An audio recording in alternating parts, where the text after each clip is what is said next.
Hi,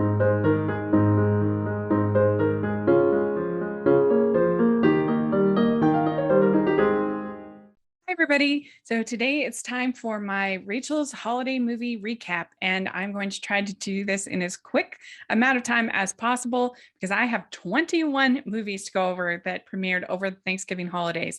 And that's a lot to talk about. And it was a lot to watch, but it's super fun. And we had some real gems in there.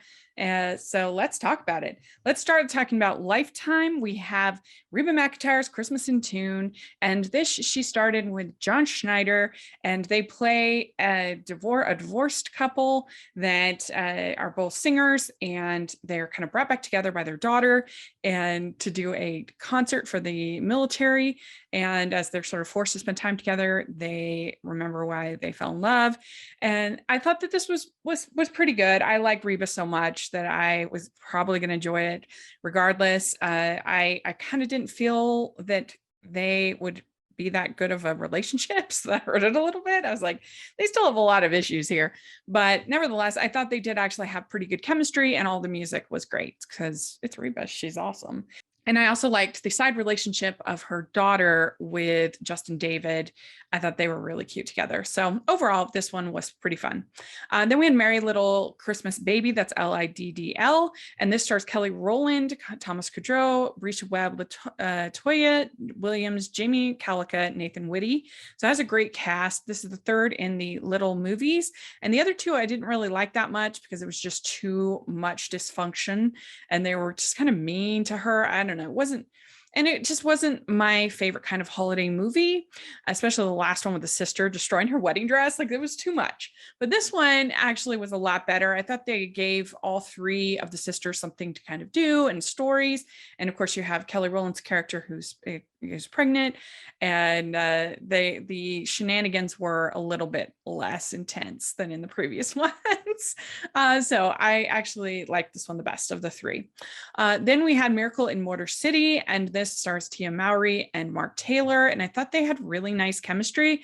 And she's basically put in charge of this pageant, and she promises that she will get Smokey Robinson to sing at the pageant. So she spends most of the movie trying to find Smokey Robinson, and it was actually a lot of fun. I mean, it was obviously very predictable. There's nothing new here, but I thought it was executed well, and I thought that Mark and Tia had nice chemistry together. And there's a whole plot with her adopting this young girl, which was nice. It wasn't a baby; it was an older girl, and that whole plot line was really good, and that worked for me. So this one was a win.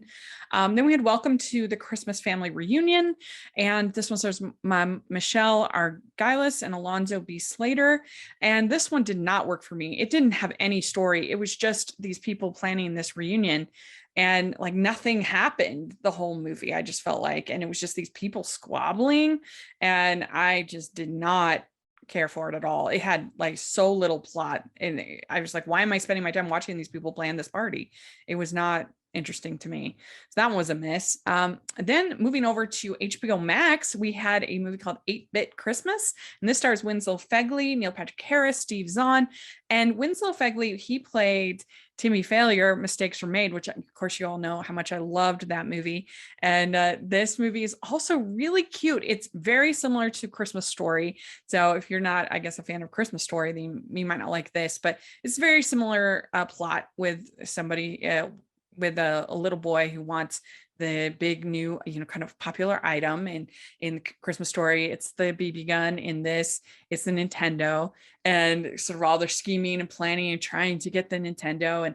And also his sister wants a Cabbage Patch Girl. And I just thought it was really cute. I really related to the whole thing of like the one kid that has the Nintendo, and you want to just go over to his house, figure out how you could get there, and the whole thing with the big field trip and how they're going to get one of the Nintendos. I really enjoyed it. I think it could be a new Christmas film that it goes into the rotation for families. I think they'll all really enjoy it. Then we have Waltons A Homecoming. This is on the CW. This is a remake of the original movie that started out the Waltons. I have not seen any Waltons original. I know a little bit about it, but I thought this was really good. I really liked the story. I thought that it was sweet, and them trying to get their father home for Christmas, and John Boy, struggling with his writing, and then the girl wanting a doll, and just I thought it was really sweet story and well done and well acted. And yeah, if they decided to make a series, I would watch it. I liked it. And then we have A Castle for Christmas on Netflix, starring Brooke Shields and Carrie Ellis. This is very campy, very over the top, very silly. It felt like a romance novel and all that sort of vibrato and everything. And I had fun with it. It is pretty silly, but if you're up for that kind of a movie that's very I don't know, it's like a romance novel, then I think you'll enjoy it. Okay, then we have Angel Falls Christmas. This is on Peacock, and this is kind of trying to be a take on the preacher's wife slash bishop's wife. But the problem is that when she meets the angel, played by Chad Michael Murray, and it's Jessica Lowndes, when she meets the angel, she's broken up with this guy, Josh, that she'd been with, and who wasn't very supportive of her career. They had no chemistry together. And like usually in this story, like the angel's helping a married couple. And so you feel that sense of investment. In this, it was like, we're spending all this time with Chad Michael Murray and Jessica Lowndes and no time with Josh. And so the whole thing just did not work at all. It was a big miss, one of the worst of the season, I think. And then we had A Boy Called Christmas, and this is on Netflix, and it stars Maggie Smith and Jim Broadbent and Sally Hawkins. It's got a great cast, and I really enjoyed this movie. It's about a young boy his father has gone missing, and he's gone to search for the elfin people, and so he goes out on an adventure to find his father, and he meets all different kinds of magical creatures, and it's like I said, it's an adventure. The acting was really good. The production values were really good. I think this was very charming. I think if you like those kinds of fantasy stories, I think you'll really enjoy it. And I could picture this being a kind of a new favorite for families. Okay, then we had Royally Wrapped for Christmas on Peacock, and this starred Jen Lilly and Brendan Fair. And this is pretty standard princess movie. If you're in the mood for like a Cinderella type story, then I think that you'd enjoy this. I thought they actually did have pretty decent chemistry, and Jen Lilly's very likable as an actress.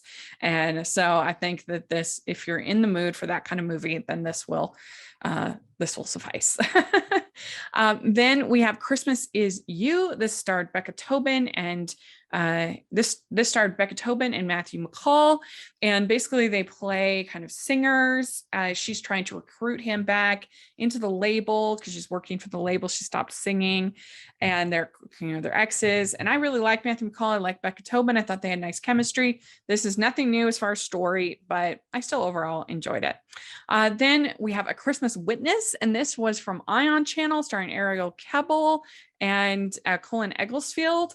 And I thought they did a good job. I think that they were better than this material probably earned, but this is definitely trying to be like a little bit edgier, a little bit more raunchy, trying to be funny. It's about, she plays this Marshall who has to protect this low-level mobster before he testifies. So that's kind of the plot of them kind of trying to hide out, and there's these mobsters after them. It has its share of problems. There's a very small budget, but overall I still had fun with this one. And then we had on Netflix, we had Single All the Way, and I wrote a review for this. You got to read it. I absolutely loved this movie. I thought they had great chemistry, and I just loved seeing this family that was so joyful. When you think of last year's The Happiest Season, where the family was such a kind of an unpleasant place. They all kind of, I don't know, there was like hostility there. And in this one, it's the opposite. They all love each other so much. And it was just so joyous. I absolutely loved this movie. I thought it was great. One of the best rom-coms I've seen in a long time. Then we have a Loud House Christmas, and this was on Paramount. This is barely a movie. It's just barely over an hour. And I just don't know why they didn't just make it animated. I think that it would have been way better. And I like the animated show quite a bit. I think it's a lot of fun. And maybe it's just because I'm from a big family. And so I connect with the themes of the Loud House. But yeah, I mean, I didn't think this movie was terrible. I thought it was an average family comedy, but it's like something you'd see on Disney Channel, like a DCOM kind of a thing. But it didn't make me laugh that much. And I just kind of had a sour taste in my mouth because I just felt like it should have been animated. And so then we are on to Hallmark. So we have 8 movies from Hallmark to talk about uh, over this weekend, which is amazing. So the first one is The 9 Kittens of Christmas, and this is a sequel to one of the favorite Hallmark movies, The 9 Lives of Christmas. And this one was pretty good. I didn't like the fact that they had them break up, especially with the ending of the first one. And that was not my favorite choice, but it did win me over by the end. And they have such great chemistry, and the kittens are really cute. So I liked it. Then we had Christmas CEO, and this starred Paul Green and Marisol Nichols. And I didn't really like this one. She's just about to become the CEO of this merger toy conglomerate thing. And she has to get his signature in order for the merger to go through because they started the company together. But he's all like, oh, you've sold out. You're a corporate person. And I'm like, I just didn't really like the movie shaming her for like the incredible accomplishment of becoming a CEO of like seemed like a fairly major brand. And just their whole attitude, like it was something bad to make a product that people actually wanted and sold. And so I just didn't care for this one. Then we had An Unexpected Christmas, and this is Bethany Joy Lentz and Tyler Hines, written by Paul Campbell. And this one's really fun. She pretends to basically be his girlfriend, that they hadn't broken up, to his family for the Christmas through various contrivances. And I really liked the whole family. I thought that worked really well, kind of like with Single All the Way. It was a little rushed at the end as far as his transformation and him kind of deciding that he wanted to be with her and everything. But I like Tyler Hines a lot. I like Bethany a lot. So this one was one of the better ones of the season, I think. Then we have Time for Them to Come Home for Christmas. This stars Jesse Schramm and Brendan Penny. I had very low expectations for this because I'm not that big of a Brendan Penny fan. And these movies, have not been the best, but this one was actually pretty decent. He plays this woman who has amnesia because of an accident. She's trying to figure out all the pieces of her life, and I thought they actually did have pretty good chemistry. And this is one of the better, I think, Brendan Penny movies. And this was a sweet movie. I thought her sister was a little harsh for this kind of movie, but other than that, I enjoyed it. Then we have Making Spirits Bright, and this stars Taylor Cole and Carlo Marx, and there are these two families that run like light businesses, like Christmas lights and decor, and there's this contest. So it's kind of like a Romeo and Juliet with Christmas light companies. But they had nice chemistry. This was fun. This was just like your average Hallmark movie, but I like average Hallmark movies, so I enjoyed it. Then we had Christmas at Castleheart, and this is Lacey Chabert. She ends up going with her sister over to Ireland, and then she like lies about being this party planner, and she never comes clean, of course, until the end, and the lies get bigger and bigger. And I just thought this movie was really boring. I mean, the whole thing, it's just the whole movie is them just planning this party, and that's just not interesting to me. And I didn't think she had that good of chemistry with Stuart Townsend. So the movie did not work for me. I love Lacey, but this is not one of my favorites of hers. Then Christmas in Tahoe. This stars Laura Osnes and Kyle Selig and Pat Monahan from Train. And she plays the daughter of a man who owns this hotel in Tahoe. And she wants to put on this variety show, but then all these acts kept canceling. But her ex, played by Kyle Selig, is in a band that's, I think, supposed to be kind of like Train. But they're having problems, and so he's home, and so working to try to get the variety show up. And I thought it was actually charming and funny, and they had really good chemistry. There was a really good kiss in this movie. I thought Pat Monahan from Train did actually a good job. I think it's his first acting, and I thought he did well. And there's some good music in there, so I liked that one. And then the Christmas contest with Candace Cameron Bure, John Brotherton, Barbara Niven. So this one was pretty bonkers.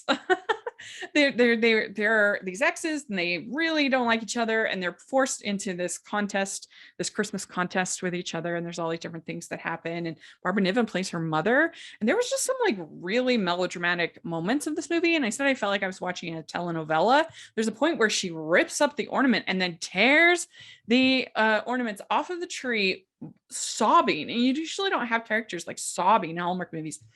And it was just so melodramatic. And then there's this whole scene where she's fighting with her mother, and they said some pretty mean things to each other. So all that stuff was just like, what is happening? This is such a weird movie. But there were also like really funny parts. And I thought that Candace and John had really nice chemistry. I guess they'd had it in Fuller House. So that, really worked for me. And so I still enjoyed it. And it was kind of just a crazy, crazy movie. But yeah, it was an interesting one to end kind of the weekend on. So there we go. That is all of the movies that I've watched over the last week.